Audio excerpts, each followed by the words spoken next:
ഓം ശാന്തി. ഏറ്റവും വലിയ ഒരു ഇൻവെസ്റ്റ്മെൻറ്റ് ഏതാണ് എന്നോട് ചോദിച്ചാൽ ഞാൻ ഉത്തരം പറയുക, നിങ്ങളുടെ ഹെൽത്ത്. അത് നിങ്ങൾക്ക് ഏറ്റവും വലിയൊരു ഇൻവെസ്റ്റ്മെൻറ്റാണ്. ഏതൊരു ഫീൽഡിൽ വർക്ക് ചെയ്യുന്ന ആളാണെങ്കിലും, അഡ്വക്കേറ്റ് ആയിക്കോട്ടെ, ഡോക്ടർ ആയിക്കോട്ടെ, എൻജിനീയർ ആയിക്കോട്ടെ, ബിസിനസ്മാൻ ആയിക്കോട്ടെ, ഇൻഡസ്ട്രിയിലായിക്കോട്ടെ, നല്ലൊരു വീട്ടമ്മയായിക്കോട്ടെ, ഒരു സോഷ്യൽ സർവീസ് ഫീൽഡിൽ വർക്ക് ചെയ്യുന്ന ആളായിക്കോട്ടെ, ആർക്കും നല്ലൊരു ആരോഗ്യം ഉണ്ടെങ്കിൽ മാത്രമാണ് അവർക്ക് തൻ്റെ പ്രവർത്തനങ്ങളെ മുന്നോട്ട് കൊണ്ടുപോകാനും വിചാരിച്ച രീതിയിൽ ലക്ഷ്യത്തിലേക്ക് എത്തിക്കാനും സാധിക്കാം.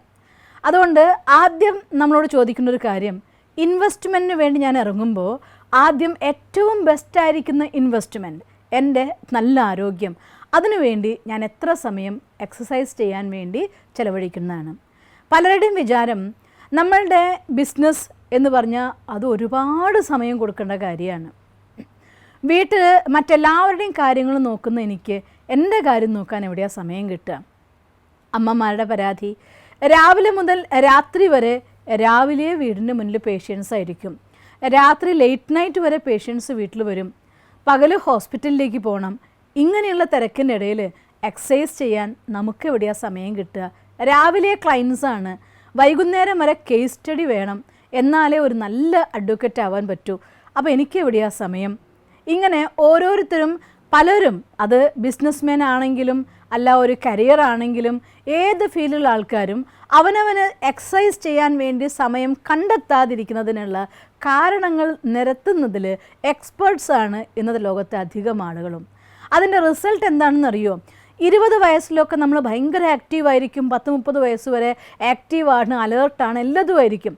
പക്ഷേ ഒരു 40 വയസ്സിൻ്റെ അടുത്തെത്തുന്നതോട് കൂടിയിട്ട് മുട്ടുവേദന വരാൻ തുടങ്ങും, ഷുഗർ, പ്രഷർ, കൊളസ്ട്രോൾ, ഇങ്ങനെയുള്ള രോഗങ്ങൾ നമ്മളെ അറ്റാക്ക് ചെയ്യാൻ തുടങ്ങും. അതുകൊണ്ട് തൻ്റെ ഹെൽത്തിന് വേണ്ടി ഒരാൾ ടൈം ഇൻവെസ്റ്റ് ചെയ്യുന്നില്ല എങ്കിൽ അയാളെ സംബന്ധിച്ചിടത്തോളം എത്ര തന്നെ ഇൻവെസ്റ്റ്മെൻറ്റ് നടത്തി എത്ര ക്യാഷ് അയാൾ ഡെപ്പോസിറ്റ് ഉണ്ടാക്കിയാലും ആ ക്യാഷൊക്കെ ഒഴുകിപ്പോവാൻ വേണ്ടിക്കൊണ്ട് ഒരൊറ്റ രോഗം നിങ്ങൾ കീഴ്പ്പെടുത്തിയാൽ മതിയാവും. അതുകൊണ്ട് നിങ്ങളെ സമ്പാദ്യം നിങ്ങളെ സുഖിക്കാൻ അനുവദിക്കാതെ, സന്തോഷിക്കാൻ അനുവദിക്കാതെ പകരം പൈസ ഒഴുക്കിക്കളയുന്നതായിരിക്കുന്ന പൈസയുടെ ഡെപ്പോസിറ്റിനുള്ളിൽ ഒരു പ്രവാഹം കൊണ്ടെല്ലാം നഷ്ടപ്പെടുത്തുന്ന ഒരു വില്ലനാണ് രോഗങ്ങൾ. അതുകൊണ്ട് നിങ്ങളൊന്ന് ആലോചിച്ച് നോക്കിയേ, ഒരു ഇലക്ട്രിക്കൽ സാധനം വാങ്ങാൻ വേണ്ടി നമ്മൾ ഷോപ്പിൽ പോകുമ്പോൾ ആ ഒരു സാധനം വാങ്ങിക്കൊണ്ടുവരുമ്പോൾ എത്ര കാലം അത് നന്നായി പ്രവർത്തിക്കും എന്ന് നമ്മൾ ചോദിക്കുക. എത്ര കാലം നമുക്ക് ഗ്യാരണ്ടി തരും, എത്ര കാലം വാറണ്ടി തരും എന്നൊക്കെ നമ്മൾ ചോദിക്കുന്നതിൻ്റെ കാരണം എന്താണ്? എത്ര കാലം അത് നമ്മുടെ കൂടെ പ്രവർത്തിക്കും എന്ന വിശ്വാസം അവർക്കുണ്ട്, നമുക്ക് അവർ ഉറപ്പ് തരുന്നുണ്ട് എന്നല്ലേ നമ്മൾ നോക്കുന്നത്. അതുപോലെ നമ്മുടെ ജീവിതത്തിലും വിജയത്തിലേക്ക് നിങ്ങൾ പോകാൻ ആഗ്രഹിക്കുന്നുണ്ടെങ്കിൽ, നല്ലൊരു ബിസിനസ്മാൻ ആവാൻ ആഗ്രഹിക്കുന്നുണ്ടെങ്കിൽ, നല്ലൊരു ഇൻഡസ്ട്രിയലിസ്റ്റ് ആവാൻ ആഗ്രഹിക്കുന്നുണ്ടെങ്കിൽ, നല്ല രീതിയിലൊരു അഭിഭാഷകനാവാൻ, സമൂഹത്തിലെ ഏത് തലത്തിലും എക്സ്പേർട്ട് ആവാൻ വേണ്ടി പ്രാവീണ്യത്തോടു കൂടി അനുഭവ പരിജ്ഞാനത്തോടു കൂടി മുന്നോട്ടുള്ള ജീവിതത്തിൽ മറ്റുള്ളവർക്ക് പ്രേരണയായിക്കൊണ്ട് ആധാരമായിക്കൊണ്ട് മുന്നോട്ട് പോകാൻ ആഗ്രഹിക്കുന്നെങ്കിൽ തീർച്ചയായിട്ടും നല്ല ആരോഗ്യം അവശ്യമായ ഒന്നാണ്. അതുകൊണ്ട് ഒരു ദിവസത്തിൽ 1 മണിക്കൂർ സമയം അവനവന് വേണ്ടി ചിലവഴിക്കുക എന്നുള്ളത് അത്യാവശ്യമാണ്. എസ്പെഷ്യലി ഹെൽത്തിൽ എക്സസൈസ് ചെയ്യാൻ വേണ്ടി ഒന്നുകിൽ വാക്കിംഗ് ആവാം, അല്ലെങ്കിൽ രീതി ഏത് വേണമെങ്കിലും നിങ്ങൾ തിരഞ്ഞെടുത്തോളൂ. അല്ലെങ്കിൽ നിങ്ങൾ 20 വയസ്സ്, 25 വയസ്സ്, 30 വയസ്സ് സമയത്ത് ഇത് പറയുമ്പോൾ പലരും എന്നോട് ചോദിക്കാറുണ്ട്, ശ്വസിക്കാൻ പോലും ഞങ്ങൾക്ക് സമയമില്ല, എന്നിട്ടല്ലേ ഇനി എക്സസൈസിന് വേണ്ടി സമയം കണ്ടെത്തുന്നത്? ഞാൻ പല പരസ്യങ്ങളും കാണുമ്പോൾ എനിക്ക് ചിരി വരാറുണ്ട്. എക്സസൈസ് ഒന്നും ഇല്ലാതെ തന്നെ നിങ്ങളുടെ തടി കുറയ്ക്കാൻ വേണ്ടി അത് നിങ്ങൾ കെട്ടിയാൽ മതി, ഈ ലേപനം നിങ്ങൾ പുരട്ടിയാൽ മതി, അത് നിങ്ങൾ ചെയ്താൽ മതി. ഈ മനുഷ്യന്മാരുടെ മടിയിനെ ആധാരമാക്കിക്കൊണ്ട് ആ മടിയിനെ വിൽപ്പന നടത്തുന്ന പല സാധനങ്ങളും ഇന്ന് മാർക്കറ്റിൽ അവൈലബിൾ ആണ്. പക്ഷേ അതുകൊണ്ടൊന്നും ശരീരത്തിലെ എല്ലാ ആന്തരിക അവയവങ്ങൾക്കും വേണ്ട ഊർജവും അതിൻ്റെ ആക്ടിവേഷനും നിങ്ങൾക്ക് കൊടുക്കാൻ സാധ്യമല്ല. അതുകൊണ്ട് ഒരു ദിവസത്തിൽ മിനിമം അരമണിക്കൂർ, കഴിയുമെങ്കിൽ 1 മണിക്കൂർ, 1.5 മണിക്കൂർ നിങ്ങൾ നമ്മുടെ ഹെൽത്തിന് വേണ്ടി കൊടുക്കാനായിട്ട് നിർബന്ധമായിട്ടും ചെയ്യണം. അതുകൊണ്ട് 20 മിനിറ്റെങ്കിലും ഒരു വാക്കിംഗ് നടത്താതെ, ഒന്നുകിൽ വാക്കിംഗ്, ഞാൻ പറയും പറയും എല്ലാവർക്കും വാക്കിങ്ങിന് പോകാനുള്ള സാധ്യത ഉണ്ടായിക്കൊള്ളുന്നില്ല. കഴിയുമെങ്കിൽ ഞാൻ പ്രിഫർ ചെയ്യുന്ന ഏറ്റവും നല്ല എക്സസൈസ് എന്ന് പറയുന്നത് വാക്കിംഗ് ആണ്. രാവിലെ നേരത്ത് ഒരു 5 മണി 5:30 നേരത്ത് ആ സൂര്യൻ്റെ കിരണങ്ങൾ ചെരിഞ്ഞത് പതുക്കെ പതുക്കെ വരാൻ തുടങ്ങുമ്പോൾ എല്ലാ ചെടികളും എല്ലാ സസ്യലതാദികളും ഉണർന്നിരിക്കുമ്പോൾ കുറച്ച് തുറന്ന ചെടികളുള്ളൊരു സ്ഥലത്തുകൂടെ സസ്യലതാദികൾ നിറച്ചു നിൽക്കുന്ന ഒരു പാടത്തിലൂടെയോ വയൽ വരമ്പിലൂടെയോ ഒരു ഗാർഡനിലൂടെയോ പാർക്കിലൂടെയോ നല്ല ഒരു റോട്ടിലൂടെയോ നിങ്ങൾക്ക് നടക്കാൻ സാധിക്കുമെങ്കിൽ ശരിക്കും അത് ആ സമയത്ത് എല്ലാ ചെടികളും നമ്മളോട് ഗുഡ് മോർണിംഗ് പറയുന്ന പോലെ തോന്നും. ഈ ഡിസംബർ നല്ല കാലാവസ്ഥ അനുസരിച്ച് മഴക്കാലത്ത് നമുക്ക് റിസ്ക് ആയിരിക്കാം, അതിനുവേണ്ടി അകത്ത് എക്സസൈസ് ചെയ്യുന്ന രീതി കണ്ടെത്തുക. അല്ലെങ്കിൽ മറ്റ് കാലാവസ്ഥയിൽ പ്രത്യേകിച്ചും ഈ സീസണിലൊക്കെ വാക്കിങ്ങിന് ഇറങ്ങുകയാണെങ്കിൽ ആ പ്രഭാതത്തിൽ എന്തൊരു രസമാണെന്നറിയോ, ആ എനർജി റിസീവ് ചെയ്യുന്ന സമയത്ത് എന്തൊരു ഊർജ്ജം നമുക്ക് ഫീൽ ചെയ്യാമെന്നറിയോ. സൂര്യൻ നമ്മുടെ അടുത്ത് ഗുഡ് മോർണിംഗ് പറയാൻ വന്ന പോലെ നമുക്ക് തോന്നിപ്പോവും. അതുകൊണ്ട് മോർണിംഗ് വാക്ക് ഭയങ്കര രസകരമാണ്. അതുകൊണ്ട് രാവിലെയോ വൈകുന്നേരമോ, ഇനി മോർണിംഗ് നിങ്ങൾക്ക് പറ്റില്ല വൈകുന്നേരം, ഇതൊന്നും പറ്റില്ല എങ്കിൽ വീട്ടിൽ കുറച്ച് സമയം യോഗാസനങ്ങൾ ചെയ്യുകയാണെങ്കിൽ, യോഗാസനങ്ങൾ ശരീരത്തിൻ്റെ ഏതെങ്കിലുമൊക്കെ സ്പെഷ്യലായിരിക്കുന്ന ആന്തരിക അവയവങ്ങൾക്ക് കൂടി പ്രഭാവം ഉണ്ടാക്കത്തക്ക രീതിയിലാണ് ഡിസൈൻ ചെയ്തിരിക്കുന്നത്. അതുകൊണ്ട് നിങ്ങൾക്കാവുന്ന എല്ലാ ആസനവും എന്നും ചെയ്യണമെന്ന് പറയില്ല, പക്ഷേ നിങ്ങൾക്ക് ചേരുന്ന രീതിയിൽ നിങ്ങൾക്ക് ചെയ്യാൻ ശരീരത്തിൻ്റെ എല്ലാ ഭാഗത്തിനും സ്ട്രെച്ചിങ്ങും അതിൻ്റെ പവറും കിട്ടത്തക്ക രീതിയിലുള്ള ഏതെങ്കിലും യോഗാസന പദ്ധതി കൊണ്ടുവരിക. അതല്ല നിങ്ങൾക്ക് ഏതെങ്കിലും അടുത്തുള്ള ഹെൽത്ത് സെൻറ്റർ ഉണ്ട്, അവിടെ പോയിട്ട് ത്രെഡ്മില്ലോ അങ്ങനെയുള്ള എന്തെങ്കിലും ചെയ്യാൻ സാധിക്കുമെങ്കിൽ ചെയ്യാം. നിങ്ങൾക്ക് മോട്ടിവേഷൻ കിട്ടുന്ന രീതി എന്ത് അത് നിങ്ങൾ സെലക്ട് ചെയ്തോളൂ. പക്ഷേ എന്തായാലും നമുക്ക് വേണ്ടി എക്സസൈസ് നിർബന്ധമായിട്ട് ചെയ്തിട്ടുണ്ടായിരിക്കണം. അത് നല്ല ഹെൽത്തിന് നിർബന്ധമായൊരു കാര്യമാണ് നല്ല വ്യായാമം എന്നത്. അതില്ല എങ്കിൽ ഒരു 40 വയസ്സാകുമ്പോഴത്തേക്കും നമ്മൾ ക്ഷീണിക്കാൻ തുടങ്ങും, കാല് വേദനയാവും. പണ്ട് 8 മണിക്കൂർ 10 മണിക്കൂർ ഈസി ആയിട്ട് ഹാർഡ് വർക്ക് ചെയ്തിരുന്ന ആൾക്കാർ ഇന്നൊരു 3-4 മണിക്കൂർ കഴിയുമ്പോഴേക്കും ക്ഷീണമാണ്. ഷുഗർ ഉണ്ടേ അതുകൊണ്ടാണ്, കൊളസ്ട്രോൾ ആണേ അതുകൊണ്ടാണ് വരുന്നത്, പ്രഷർ ഉണ്ടേ അതുകൊണ്ട് എനിക്കിത് പറ്റില്ല. ഇങ്ങനെ സ്വയം നമ്മൾ കാരണം കണ്ടെത്തും.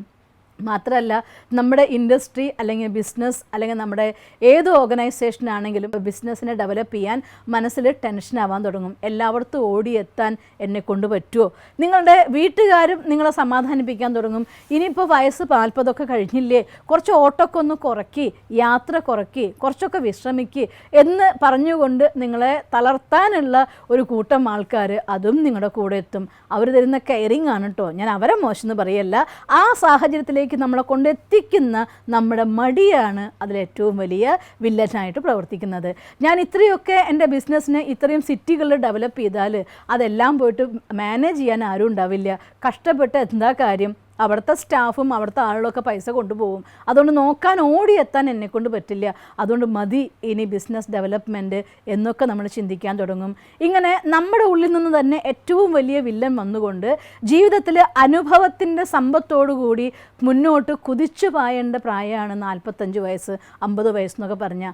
ആ സമയത്ത് വാർദ്ധക്യം എന്ന വിചാരം മനസ്സിൽ വരാൻ കാരണക്കാരനാവുന്നത് ഒരൊറ്റ കാരണമാണ്, നല്ല ആരോഗ്യമുള്ള സമയത്ത് എക്സസൈസ് നിങ്ങൾ ചെയ്തു തുടങ്ങാത്തത് കൊണ്ടാണ്. നിങ്ങൾ കൊച്ചുമക്കൾ കളിക്കുമ്പോൾ നോക്കിക്കോളൂ, ചക്രാസനം വേണമെങ്കിലും പൂർണ്ണ വജ്രാസനം വേണമെങ്കിലും ഏത് രീതിയിലേക്കും വളച്ചൊടിക്കാവുന്ന അത്രയും ഫ്ലെക്സിബിൾ ആയിട്ടാണ് നമുക്ക് ഈശ്വരൻ തന്ന ഈ ഗിഫ്റ്റ്. അതിന് പ്രോപ്പറായിരിക്കുന്ന എക്സസൈസ് കൊടുക്കാതെ വേണ്ടത്ര ടൈം ഇൻവെസ്റ്റ്മെൻറ്റ് ഈ ഹെൽത്തിന് വേണ്ടി നിങ്ങൾ കൊടുത്തില്ല എങ്കിൽ നാളെ നമ്മളെ ഏറ്റവും കൂടുതൽ ദുഃഖത്തിലാഴ്ത്താൻ പോകുന്നതും ഈ ഒരു ഹെൽത്തിൻ്റെ പ്രോബ്ലം തന്നെയാണ്. അതുകൊണ്ട് ദിവസവും 1 മണിക്കൂർ സമയം കഴിയുമെങ്കിൽ 1 മണിക്കൂർ മിനിമം അരമണിക്കൂർ സമയമെങ്കിലും നിങ്ങൾ എക്സസൈസ് ചെയ്യാൻ വേണ്ടി കണ്ടെത്തണം. ഒരു പക്ഷേ നിങ്ങൾക്ക് നേച്ചർ അനുസരിച്ച് ചിലർ മെലിഞ്ഞിട്ടുണ്ടാവും, ചിലർ തടിച്ചിട്ടുണ്ടാവും. പക്ഷേ തടിച്ചതോ മെലിഞ്ഞതോ എന്നുള്ള ഫാക്ടറല്ല, നിങ്ങൾക്ക് എത്ര സമയം വർക്ക് ചെയ്യാൻ സാധിക്കും, നിങ്ങളുടെ ഇൻസ്ട്രുമെൻറ്റിനെ പെർഫെക്റ്റ് ആക്കിക്കൊണ്ട് ഉപയോഗയോഗ്യമാക്കി മുന്നോട്ട് കൊണ്ടുപോകാൻ വിധം അതിന് നിങ്ങൾ ശ്രദ്ധ കൊടുത്തേ പറ്റൂ, എക്സസൈസ് ചെയ്യിച്ചേ പറ്റൂ. ഇനി അതിനൊപ്പം തന്നെ കുറച്ച് ബ്രീത്തിങ് എക്സസൈസ് കൂടി നിങ്ങൾ ചെയ്യുകയാണെന്നുണ്ടെങ്കിൽ, വാക്കിംഗ് ആണെങ്കിൽ അതിലെല്ലാം ഉൾപ്പെട്ടിട്ടുണ്ടായിരിക്കും. അതല്ല യോഗാസനാണെങ്കിൽ കുറച്ച് പ്രാണായാമ എക്സസൈസ് കൂടി നിങ്ങൾ ചെയ്യണം. അപ്പോൾ സ്വാഭാവികമായിട്ടും ഈ ദേഹത്തിൻ്റെ ശരീരത്തിൽ അവിടെ ഇവിടെയും കിടക്കുന്ന അഴുക്കുകളെല്ലാം തന്നെ കത്തിപ്പോവും, ഇത് ക്ലീൻ ആവും. ഈ മെഷീനറി ഒരുപാട് കാലം നമ്മുടെ കൂടെ സന്തോഷത്തോടെ പ്രവർത്തിക്കാൻ വേണ്ടി സപ്പോർട്ടുമായിട്ട് നമ്മുടെ കൂടെ ഉണ്ടായിരിക്കും. അല്ലെങ്കിൽ നിങ്ങൾക്കറിയോ, നിരന്തരമായി പ്രവർത്തിക്കുന്ന ഒരു ഇൻഡസ്ട്രി അത് മെയിൻ്റനൻസിന് വേണ്ടി ഷട്ട് ഡൗൺ ചെയ്യാറുണ്ട്. മെയിൻ്റനൻസ് ഷട്ട് ഡൗൺ കൊണ്ട് ആർക്കും നഷ്ടം ഉണ്ടാവില്ല, കാരണം പ്ലാൻഡ് ആണ്. ഇത്ര ദിവസം തൊട്ട് ഇത്ര ദിവസം വരെ ഈ മെഷീനറി ക്ലീൻ ചെയ്യണം. അപ്പോൾ അതുകൊണ്ട് അതിൽ ചേർക്കേണ്ട സാധനങ്ങളെ ഒന്നും നമ്മൾ ഉപയോഗിച്ചിട്ടുണ്ടാവില്ല, ഒക്കെ മാറ്റി വെച്ച് ആ വർക്ക് പൂർത്തിയാക്കിയ ശേഷം നമുക്കതിനെ ക്ലീൻ ചെയ്ത് റീസ്റ്റാർട്ട് ചെയ്യാം. അഥവാ ഒരു കമ്പനി അല്ലെങ്കിൽ ഒരു ഇൻഡസ്ട്രി അതിനെ മെയിൻ്റനൻസ് ഷട്ട് ഡൗൺ ചെയ്യുന്നില്ല എങ്കിൽ എമർജൻസി ബ്രേക്ക് ഡൗൺ അതിന് തീർച്ചയായിട്ടും ഉണ്ടാവും. അങ്ങനൊരവസ്ഥ വേണ്ടി വന്നാൽ അത് വലിയ നഷ്ടങ്ങൾ, ആ പല സാധനങ്ങളെ കേടാക്കും, അതിന് വേണ്ടതായിട്ടുള്ള സപ്പോർട്ടായിട്ടുള്ള മെഷീനറീനെ കേടാക്കും, ഇങ്ങനെ പല നഷ്ടങ്ങളും ഉണ്ടാക്കും. അതുകൊണ്ട് ആ ഒരു എമർജൻസി ബ്രേക്ക് ഡൗൺ നമുക്ക് വന്നാലോ, പെട്ടെന്ന് പാരാലിസിസ് വന്നു, പെട്ടെന്ന് അറ്റാക്ക് വന്നു, പെട്ടെന്ന് നമുക്ക് ആ കിഡ്നി സ്റ്റോൺ വന്നു, പെട്ടെന്ന് ഗോൾ ബ്ലാഡറിൽ പ്രശ്നം വന്നിരിക്കുന്നു, പെട്ടെന്ന് നിങ്ങൾക്ക് ലിവറിൽ പ്രോബ്ലം വന്നിരിക്കുന്നു, ഇങ്ങനെ എമർജൻസി ബ്രേക്ക് ഡൗൺ വേണ്ടി വന്നാൽ നമ്മൾ വളർത്തിയെടുത്ത നമ്മുടെ ബിസിനസ് സൗധം അല്ലെങ്കിൽ നമ്മുടെ ഇൻഡസ്ട്രി അതല്ലെങ്കിൽ നമ്മുടെ കരിയർ ഇതെല്ലാം അവിടെ നിന്ന് പോവും. പിന്നെ അതിന് നഷ്ടം നികത്താൻ വേണ്ടി ഇരട്ടി ടെൻഷൻ, ആ ടെൻഷൻ കുറേയും കൂടെ ഹെൽത്തിനെ വീക്കാക്കും. അതുകൊണ്ട് അത്തരം സാഹചര്യങ്ങൾ ഒഴിവാക്കാൻ വേണ്ടി നമ്പർ 1 ഇൻവെസ്റ്റ്മെൻറ്റാണ് നമ്മുടെ ഈ ശരീരം എന്ന് പറയുന്നത്. 220 കോടി രൂപ വിലയുള്ള വലിയൊരു ഫാക്ടറി ഈശ്വരൻ നമുക്ക് ഗിഫ്റ്റായിട്ട് തന്നിട്ടുണ്ട്. വിത്ത് റെസ്പെക്റ്റ് ആ ഫാക്ടറി ഉപയോഗിക്കൂ, ഡെയിലി അതിന് മെയിൻ്റനൻസിന് വേണ്ടതായിട്ടുള്ള സപ്പോർട്ട് കൊടുക്കൂ, ഒരു ദിവസം കുറച്ച് സമയം വ്യായാമത്തിന് വേണ്ടി ചെയ്യണം. ഈ ഹെൽത്തിന് നിങ്ങൾ ശരിയാണോ, നിങ്ങൾക്ക് എല്ലാ കാര്യത്തിനും ശരിയാക്കി നടത്താൻ പറ്റും. നമ്മൾ ശരിയല്ല, നമ്മൾ കിടന്നു പോയാൽ ഒന്നിനും നമുക്ക് നടത്താനാവില്ല. അതുകൊണ്ട് നമ്മുടെ തോട്ട്സും ഒപ്പത്തിനൊപ്പം ഹെൽത്തും രണ്ടും ഒരുപോലെ ഇമ്പോർട്ടൻ്റ് ആണ്. ഇത് നമുക്ക് അടുത്ത ഇൻവെസ്റ്റ്മെൻറ്റ്, നമ്മുടെ മൈൻഡ് എങ്ങനെ ഇൻവെസ്റ്റ്മെൻറ്റ്, നമ്മുടെ പ്രവർത്തനങ്ങൾ എങ്ങനെ ഇൻവെസ്റ്റ്മെൻ്റ് ആക്കണമൊക്കെ നമുക്ക് വേറൊരു എപ്പിസോഡിൽ കാണാം. എന്നാലും അതെല്ലാം ഇൻവെസ്റ്റ്മെൻ്റ് ആണെങ്കിലും ഒപ്പം ശ്രദ്ധിക്കേണ്ട വളരെ ഇമ്പോർട്ടൻ്റ് ആയിട്ടുള്ള, ബിസി ആകുന്നത് നല്ല കാര്യമൊന്നുമല്ല. പറയും ഞാൻ ബിസി ആവുന്നത് എന്തുകൊണ്ടാണെന്നറിയോ? മനസ്സിൻ്റെ ഉള്ളിൽ ബിസി ആയിട്ടാണ്. പ്ലാനിങ് ചെയ്യൂ, വേണ്ട പ്രൊഡക്റ്റീവ് ആവൂ, കാര്യത്തിൽ നമ്മൾ പ്ലാൻ ചെയ്ത് പ്രൊഡക്റ്റീവാക്കി നിശ്ചിതമായിട്ടുള്ള രീതിയിൽ നമ്മൾ മുന്നോട്ട് പോവുകയാണെങ്കിൽ ഈ മെഷീനറീന് നല്ലൊരു ഏജ് വരെ ജീവിതത്തിലെല്ലാം സുഖവും സന്തോഷവും അനുഭവിക്കാൻ വേണ്ടി ഇത് പൂർണ്ണ സഹയോഗിയായി നമ്മുടെ കൂടെ ഉണ്ടാവും. അതുകൊണ്ട് ഇതിന് വില വയ്ക്കണം, ഇതിനെ റെസ്പെക്റ്റ് ചെയ്യണം, എക്സസൈസ് ചെയ്യണം, ഇതിനു വേണ്ടി ഇൻവെസ്റ്റ് ചെയ്യണം. ഓം ശാന്തി. ഈ വീഡിയോ നിങ്ങൾക്ക് ഇഷ്ടപ്പെട്ടുവെങ്കിൽ തീർച്ചയായും ഈ യൂട്യൂബ് ചാനൽ സബ്സ്ക്രൈബ് ചെയ്താൽ, കൂടാതെ please like it and share it. ഒപ്പം ഞങ്ങളുടെ ഫേസ്ബുക്ക്, ട്വിറ്റർ, ഇൻസ്റ്റാഗ്രാം കൂടി ഫോളോ ചെയ്ത് നിങ്ങളുടെ പ്രോത്സാഹനങ്ങൾ തന്നാലും. നിങ്ങളുടെ അഭിപ്രായങ്ങൾ ഞങ്ങൾക്ക് ഏറെ വിലയേറിയതാണ്.